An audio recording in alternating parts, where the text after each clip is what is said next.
ಪ್ರೀತಿಯ ಮಕ್ಕಳೇ, ಆರೋಗ್ಯವೇ ಭಾಗ್ಯ ಮತ್ತು ಊಟ ಬಲ್ಲವನಿಗೆ ರೋಗವಿಲ್ಲ, ಮಾತು ಬಲ್ಲವನಿಗೆ ಜಗಳವಿಲ್ಲ. ಈ ನಾಣ್ಣುಡಿಗಳನ್ನು ನೀವು ಕೇಳಿರಬಹುದು ಅಲ್ಲವೇ? ಮಕ್ಕಳೇ, ಶಾಲೆಯಲ್ಲಿ ನಿಮಗೆ ವಾರದ ಎಲ್ಲ ದಿನವೂ ಮಧ್ಯಾಹ್ನ ಬಿಸಿಯೂಟದೊಂದಿಗೆ ಮೊಟ್ಟೆ ಸಿಗುತ್ತಿದೆ ಅಲ್ಲವೇ? ಹಾಗಾದರೆ ಪ್ರತಿದಿನ ಮೊಟ್ಟೆ ಸೇವಿಸೋದ್ರಿಂದ ಉಪಯೋಗವೇನು ಎಂದು ತಿಳಿದುಕೊಳ್ಳುವ ಕುತೂಹಲ ನಿಮಗೆಲ್ಲ ಇರಬಹುದು. ಹಾಗಾದರೆ ಮೊಟ್ಟೆಯಲ್ಲಿರುವ ಪೌಷ್ಟಿಕಾಂಶಗಳ ಬಗ್ಗೆ ಈಗ ತಿಳಿಯೋಣವೇ? 50 ಗ್ರಾಂ ಇರುವ ಒಂದು ಮೊಟ್ಟೆಯು ಹಲವು ಪೌಷ್ಟಿಕಾಂಶಗಳ ಸಂಯೋಜನೆಯಾಗಿದೆ. ಒಂದು ಮೊಟ್ಟೆಯು ಪ್ರೋಟೀನ್, ವಿಟಮಿನ್ ಡಿ, ವಿಟಮಿನ್ ಬಿ12 ಹಾಗೂ ಖನಿಜಾಂಶಗಳನ್ನು ಹೊಂದಿರುತ್ತದೆ. ನೋಡಿ ಮಕ್ಕಳೇ, ಮೊಟ್ಟೆಯು ಒಂದು ಪರಿಪೂರ್ಣವಾದ ಉತ್ತಮ ಆಹಾರದ ಮೂಲ. ಒಂದು ಮೊಟ್ಟೆಯು 6 ಗ್ರಾಂ ಪ್ರೋಟೀನ್ ಹಾಗೂ ಅಗತ್ಯವಾದ ಎಲ್ಲ 9 ಅಮೈನೋ ಆಮ್ಲಗಳನ್ನು ಹೊಂದಿರುತ್ತದೆ. ದೇಹದಲ್ಲಿನ ಸ್ನಾಯುಗಳನ್ನು ಗಟ್ಟಿಗೊಳಿಸಲು ಹಾಗೂ ನಿಮ್ಮ ದೇಹದ ಬೆಳವಣಿಗೆಯಲ್ಲಿ ಈ ಪ್ರೋಟೀನ್ ಸಹಾಯ ಮಾಡುತ್ತದೆ. ಹಾಗಾದ್ರೆ ಈ ಅಮೈನೋ ಆಮ್ಲಗಳು ಏನ್ ಮಾಡ್ತವೆ? ಅಮೈನೋ ಆಮ್ಲಗಳು ಪ್ರೋಟೀನ್ನ ರಚನೆಯಲ್ಲಿ ಸಾವಯವ ಸಂಯುಕ್ತಗಳಾಗಿ ಕೆಲಸ ಮಾಡುತ್ತವೆ. ಇವುಗಳು ದೇಹದಲ್ಲಿ ಸಾಮಾನ್ಯವಾಗಿ ಉತ್ಪತ್ತಿಯಾಗುವುದಿಲ್ಲ. ಇವುಗಳನ್ನು ಆಹಾರದ ಮೂಲಕವೇ ನಾವು ಸೇವಿಸಬೇಕು. ಇವುಗಳು ದೇಹದ ಜೀವಕೋಶದಲ್ಲಿ ಉಂಟಾಗುವ ಬಹುಪಾಲು ರಾಸಾಯನಿಕ ಕ್ರಿಯೆಗಳಿಗೆ ಶಕ್ತಿಯನ್ನು ಕೊಡುತ್ತವೆ. ಅವು ಜೀವಕೋಶದ ಅನೇಕ ರಚನಾತ್ಮಕ ಅಂಶಗಳಿಗೆ ಸಹಾಯ ಮಾಡುತ್ತವೆ ಮತ್ತು ಜೀವಕೋಶಗಳನ್ನು ಅಂಗಾಂಶಗಳಾಗಿ ಒಟ್ಟಿಗೆ ಹಿಡಿದಿಟ್ಟುಕೊಳ್ಳಲು ಸಹಾಯ ಮಾಡುತ್ತವೆ. ಆದ್ದರಿಂದ ಮಕ್ಕಳಿಗೆ ಉತ್ತಮ ಪ್ರೋಟೀನ್ ಒದಗಿಸಲು ಮೊಟ್ಟೆಯು ಒಂದು ಪರಿಪೂರ್ಣ ಉತ್ತಮ ಆಹಾರದ ಮೂಲವಾಗಿದೆ. ಮಕ್ಕಳೇ, ನೀವು ಕೊಲೆಸ್ಟ್ರಾಲ್ ಅಂದ್ರೆ ಕೊಬ್ಬಿನಾಂಶದ ಬಗ್ಗೆ ಕೇಳಿದಿರಲ್ಲವೇ? ಮೊಟ್ಟೆಯು ಅಧಿಕ ಸಾಂದ್ರತೆಯ ಲಿಪೋಪ್ರೋಟೀನ್, ಉತ್ತಮ ಕೊಲೆಸ್ಟ್ರಾಲ್ ಅನ್ನು ಹೊಂದಿದ್ದು ಇದು ಹೃದಯ ರೋಗದ ಅಪಾಯವನ್ನು ಕಡಿಮೆ ಮಾಡಲು ಸಹಾಯ ಮಾಡುತ್ತದೆ. ಉತ್ತಮ ಅಧಿಕ ಸಾಂದ್ರತೆಯ ಲಿಪೋಪ್ರೋಟೀನ್ ಒಂದು ಉತ್ತಮ ಕೊಲೆಸ್ಟ್ರಾಲ್ ಆಗಿದ್ದು, ಇವುಗಳು ದೇಹದಲ್ಲಿ ರಕ್ತ ಪ್ರವಾಹದಿಂದ ಹೆಚ್ಚುವರಿ ಕೊಲೆಸ್ಟ್ರಾಲ್ ಅನ್ನು ತೆಗೆದುಹಾಕುವಲ್ಲಿ ನಿರ್ಣಾಯಕ ಪಾತ್ರ ವಹಿಸುತ್ತವೆ. ಇದು ಹೃದಯ ರೋಗದ ಅಪಾಯವನ್ನು ಕಡಿಮೆ ಮಾಡಲು ಸಹಾಯ ಮಾಡುತ್ತದೆ. ಮೊಟ್ಟೆಯಲ್ಲಿರುವ ಇತರೆ ಅಂಶಗಳನ್ನು ಈಗ ನೋಡೋಣ. ಮೊಟ್ಟೆಯು ಸೆಲೆನಿಯಂ, ರಂಜಕ, ಕೋಲಿನ್, ವಿಟಮಿನ್ ಬಿ1 ಇವುಗಳಿಗೆ ಉತ್ತಮ ಮೂಲವಾಗಿದೆ. ಹಾಗಾದ್ರೆ ಇವುಗಳೆಲ್ಲ ಏನು? ಇವುಗಳು ರೋಗ ನಿರೋಧಕಗಳಾಗಿವೆ. ಇವು ದೇಹದ ಜೀವಕೋಶಗಳನ್ನು ಆರೋಗ್ಯಕರವಾಗಿಡಲು ಸಹಾಯ ಮಾಡುತ್ತವೆ.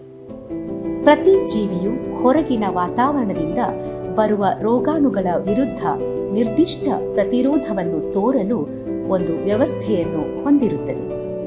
ಅದನ್ನು ರೋಗ ನಿರೋಧಕ ಶಕ್ತಿ ಎಂದು ಕರೆಯಲಾಗುತ್ತದೆ. ಮೊಟ್ಟೆಯಲ್ಲಿರುವ ವಿಟಮಿನ್ಸ್ ಹಾಗೂ ಖನಿಜಾಂಶಗಳು ದೇಹದಲ್ಲಿನ ರೋಗ ನಿರೋಧಕ ಶಕ್ತಿಯನ್ನು ಹೆಚ್ಚಿಸಿ ರೋಗಾಣುಗಳಿಂದ ಹಾಗೂ ಅನಾರೋಗ್ಯದಿಂದ ದೇಹವನ್ನು ರಕ್ಷಿಸುತ್ತದೆ. ಮೊಟ್ಟೆಯು ನರಮಂಡಲದ ಬೆಳವಣಿಗೆಗೆ ಹೇಗೆ ಸಹಾಯ ಮಾಡುತ್ತದೆ ಎನ್ನುವುದನ್ನು ಈಗ ತಿಳಿದುಕೊಳ್ಳೋಣ. ಮೊಟ್ಟೆಯ ಹಳದಿ ಭಾಗವು ವಿಟಮಿನ್ ಡಿ ಯ ಉತ್ತಮ ಮೂಲವಾಗಿದೆ. ಇದು ಮೆದುಳಿನಲ್ಲಿರುವ ಬೂದು ದ್ರವ್ಯಕ್ಕೆ ಒಳ್ಳೆಯದು. ಸೂರ್ಯನ ಬೆಳಕಿನಿಂದ ವಿಟಮಿನ್ ಡಿ ದೊರಕುವುದು ನಮಗೆಲ್ಲ ತಿಳಿದಿದೆ. ಆದರೆ ವಿಟಮಿನ್ ಡಿಯು ತುಂಬಾ ಕಡಿಮೆ ಆಹಾರ ಪದಾರ್ಥಗಳಲ್ಲಿ ಕಂಡುಬರುತ್ತದೆ. ಮೊಟ್ಟೆಯು ವಿಟಮಿನ್ ಡಿ ಹಾಗೂ ಕೋಲಿನ್ ಎಂಬ ಬಿ ಗುಂಪಿನ ವಿಟಮಿನ್ಗಳ ಅತ್ಯುತ್ತಮ ನೈಸರ್ಗಿಕ ಆಹಾರ ಮೂಲಗಳಲ್ಲಿ ಒಂದಾಗಿದೆ. ಮಕ್ಕಳೇ, ಕಣ್ಣಿನ ಆರೋಗ್ಯಕ್ಕೂ ಮೊಟ್ಟೆ ಸಹಾಯ ಮಾಡುತ್ತದೆ. ಮೊಟ್ಟೆಯು ಉತ್ಕರ್ಷಣ ನಿರೋಧಕಗಳ ಉತ್ತಮ ಮೂಲವಾಗಿದೆ. ಲುಟೀನ್ ಮತ್ತು ಜಿಯಾಕ್ಸಾಂಥಿನ್ ಕಣ್ಣಿನ ಪೊರೆಗಳು ಮತ್ತು ವಯಸ್ಸಿಗೆ ಸಂಬಂಧಿಸಿದ ಮ್ಯಾಕ್ಯುಲರ್ ಡಿಜೆನರೇಷನ್ ನಂತಹ ಕಣ್ಣಿನ ಕಾಯಿಲೆಗಳು ಬಾರದಂತೆ ಸಹಾಯ ಮಾಡುತ್ತವೆ. ಮ್ಯಾಕ್ಯುಲಾರ್ ಡಿಜೆನರೇಷನ್ ಎನ್ನುವುದು ಕಣ್ಣಿನ ಕಾಯಿಲೆಯಾಗಿದ್ದು, ಇದು ಮ್ಯಾಕ್ಯುಲಾ ಅಂದರೆ ಕಣ್ಣಿನ ಹಿಂಭಾಗದಲ್ಲಿರುವ ಬೆಳಕಿನ ಸೂಕ್ಷ್ಮ ರೆಟಿನಾದ ಕೇಂದ್ರ, ಇದರ ಮೇಲೆ ಪರಿಣಾಮ ಬೀರುತ್ತದೆ. ಇದು ಕೇಂದ್ರ ದೃಷ್ಟಿ ಕಳೆದುಕೊಳ್ಳುತ್ತದೆ. ಸ್ವತಂತ್ರ ರ್ಯಾಡಿಕಲ್ಗಳು ಪರಿಸರ ಮತ್ತು ಇತರೆ ಒತ್ತಡಗಳಿಗೆ ಪ್ರತಿಕ್ರಿಯೆಯಾಗಿ ದೇಹವು ಉತ್ಪಾದಿಸುವ ಅಸ್ಥಿರ ಅಣುಗಳಾಗಿವೆ. ಇವು ದೇಹದ ಜೀವಕೋಶಗಳಲ್ಲಿನ ಕೊಬ್ಬುಗಳು, ಪ್ರೋಟೀನ್ಗಳು ಮತ್ತು ಡಿಎನ್ಎಗಳ ಮೇಲೆ ದಾಳಿ ಮಾಡುತ್ತವೆ. ವಿವಿಧ ರೀತಿಯ ರೋಗಗಳನ್ನು ಉಂಟುಮಾಡುತ್ತವೆ. ಉತ್ಕರ್ಷಣ ನಿರೋಧಕಗಳು ನಮ್ಮ ದೇಹದಲ್ಲಿ ಉತ್ಪತ್ತಿಯಾಗುವ ಈ ರೀತಿಯ ಸ್ವತಂತ್ರ ರ್ಯಾಡಿಕಲ್ಗಳಿಂದ ಉಂಟಾಗುವ ಜೀವಕೋಶದ ಹಾನಿಯನ್ನು ತಡೆಯುತ್ತವೆ ಹಾಗೂ ನಿಧಾನಗೊಳಿಸುತ್ತದೆ. ಮೊಟ್ಟೆಯು ಕೋಲಿನ್ನ ಉತ್ತಮ ಮೂಲವಾಗಿದೆ.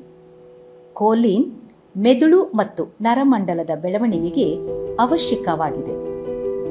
ಕೋಲಿನ್ ಒಂದು ನರಕೋಶದಿಂದ ಇನ್ನೊಂದು ನರಕೋಶಕ್ಕೆ ನರ ಪ್ರಚೋದನೆಯನ್ನು ಸಾಗಿಸಲು ಸಹಾಯ ಮಾಡುತ್ತದೆ ಹಾಗೂ ನರಕೋಶದಿಂದ ಇತರೆ ಅಂಗಾಂಶಗಳಿಗೆ ನರ ಪ್ರಚೋದನೆಗಳನ್ನು ಸಾಗಿಸಲು ಸಹಾಯ ಮಾಡುತ್ತದೆ. ಇದರ ಪ್ರಯೋಜನಗಳು ಇನ್ನೂ ಅನೇಕ. ಮೊಟ್ಟೆಯು ನೈಸರ್ಗಿಕ ಗ್ಲುಟೆನ್ ಮುಕ್ತ ಆಹಾರವಾಗಿದ್ದು, ಇದು ಗ್ಲುಟೆನ್ ಅಲರ್ಜಿ ಇರುವವರಿಗೆ ಉತ್ತಮ ಹಾಗೂ ಸುರಕ್ಷಿತ ಆಹಾರದ ಮೂಲವಾಗಿದೆ. ಗ್ಲುಟೆನ್ ಗೋಧಿ, ಸಸ್ಯ ಮತ್ತು ಇತರೆ ಕೆಲವು ಧಾನ್ಯಗಳಲ್ಲಿ ಕಂಡುಬರುವ ಪ್ರೋಟೀನ್.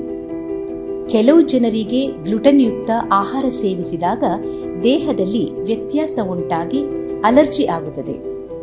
ಈ ತರಹದ ಜನರಿಗೆ ಮೊಟ್ಟೆಯು ಒಂದು ಅತ್ಯುತ್ತಮ ಆಹಾರ ಮೂಲವಾಗಿದೆ.